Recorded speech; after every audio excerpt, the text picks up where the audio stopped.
Hello aspirants, welcome to Shankaran IAS. This is Charita. APPSC Group 1 Mains May first వీక్న conduct చేయబోతుంది. ఇందులో SNT paper importance గురించి మనకు తెలియజేయడానికి కే లక్ష్మయ్య సార్ మనతో ఉన్నారు. Hello sir. హలో.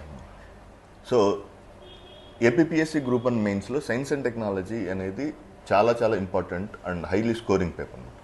ఎందుకు స్కోరింగ్ అంటే బికాస్ ఇది ప్రధానంగా 3 సెగ్మెంట్స్, స్పేస్ టెక్నాలజీ కావచ్చు, or else in the case biotechnology కావచ్చు, ఎన్విరాన్మెంటల్ పార్ట్లో.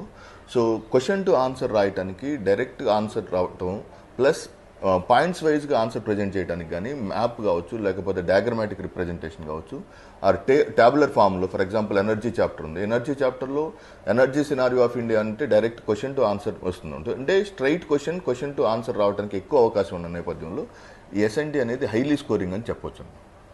సార్, ఇందులో కరెంట్ అఫైర్స్ ఎలాంటి రోల్ ప్లే చేయబోతుంది సార్? యాక్చువల్గా సైన్స్ అండ్ టెక్నాలజీకి సంబంధించినటువంటి క్వశ్చన్ పేపర్ మీరు చూస్తే మ్యాక్సిమం నెంబర్ ఆఫ్ క్వశ్చన్స్ అన్నీ కూడా కరెంట్ రిలేటెడ్ టాపిక్స్ ఉంటాయి, లేదా స్టాటిక్ని కరెంట్ తోటి లింక్ చేసి క్వశ్చన్స్ అడుగుతున్నారు. For example 2020 group 1 mains question paper చూస్తే సో దాదాపుగా maximum majority of the questions are current related topics అన్నాను. అంటే కరెంట్ రిలవెంట్గా సైన్స్ అండ్ టెక్నాలజీ చదువుకుంటే ఎగ్జామ్లో డెఫినెట్గా హయ్యర్ ఎడ్జ్ ఉండేది. ఫర్ ఎగ్జాంపుల్ స్టాటిక్ పార్ట్ అడిగినా కరెంట్ రిలవెంట్ చేసుకొని రాసినప్పుడు మిగతా వాళ్ళకన్నా ఎక్కువ మార్కులు రావడానికి ఎక్కువ అవకాశం ఉంటుంది. సార్, ఆన్సర్ రైటింగ్ రోల్ ఏంటి సార్ ఇందులో? యాక్చువల్గా ఈ సైన్స్ అండ్ టెక్నాలజీ అనేది ఎక్కువ ఫ్యాక్చువల్ ఇన్ఫర్మేషన్ని రిలవెంట్గా ఆన్సర్ ప్రజెంట్ చేయాల్సిన నేపథ్యంలో ఆ నిర్దిష్టమైన కాల పరిమితిలో ఆన్సర్స్ని రాయాలనుకున్నప్పుడు తప్పనిసరిగా నీకు ఆన్సర్ ప్రాక్టీస్ అనేది చాలా ఇంపార్టెంట్ ఉంది. ఫర్ ఎగ్జాంపుల్ 8 లేదా 9 నిమిషాల్లో ఒక ఆన్సర్ రాయాలనుకున్నప్పుడు, ఫర్ ఎగ్జాంపుల్ స్పేస్ టెక్నాలజీ కావచ్చు, or else in the case of energy scenario, let us say take energy scenario అనే క్వశ్చన్ ఉందనుకోండి. సో అది ఒక స్టాక్ క్వశ్చన్. అది దాంట్లో ఎంత ఎక్కువ నెంబర్ ఆఫ్ పాయింట్స్ షార్ట్ టైంలో రాయగలుగుతామో అంత ఎక్కువ ఛాన్సెస్ ఉంటాయి అన్నమాట. అందుకని మీకు ఆన్సర్ రైటింగ్ అనేది చాలా చాలా కీలకమైన పాత్ర పోషిస్తుందని చెప్పొచ్చు ఆన్సర్ రైటింగ్. సార్, ఇందులో వర్డ్ లిమిట్ ఏమైనా ఉంటుందా సార్? వర్డ్ లిమిట్ అంటూ ప్రత్యేకంగా ఎక్కడ స్పెసిఫిక్గా మెన్షన్ చేయలేదు. మిగతా వాళ్ళకన్నా ఎక్కువ ఆన్సర్ స్కోర్ చేయాలనుకున్నప్పుడు మాత్రం డెఫినెట్గా మీరు ఎక్కువ పాయింట్స్ రాయడానికి ప్రయత్నించండి. ఎప్పుడు మీరు ఆన్సర్ని రెస్ట్రిక్ట్ చేసుకోవద్దు. ఓకే, సో దానికోసం క్వశ్చన్ టు ఆన్సర్ ఫార్మాట్లో కాకుండా ఒక టాపిక్ తీసుకొని టాపిక్ వైజ్ ప్రిపేర్ అయితే ఓవరాల్ సబ్జెక్ట్ మీద ఎక్స్పీరియన్స్ వస్తుంది. తద్వారా మీకు ఎక్కువ స్కోర్ వచ్చే అవకాశం కూడా ఉంటుందన్నమాట. ఫర్ ఎగ్జాంపుల్ నాకు తెలిసి ఎనర్జీ సినారియో కావచ్చు, బయోటెక్నాలజీ పార్ట్ కావచ్చు, వాటిలో నిర్దిష్టంగా ఎక్కువ నెంబర్ ఆఫ్ పాయింట్స్ని ఎంత వీలైతే అంత ఎక్కువ పాయింట్స్ రాయడానికి ట్రై చేయండి.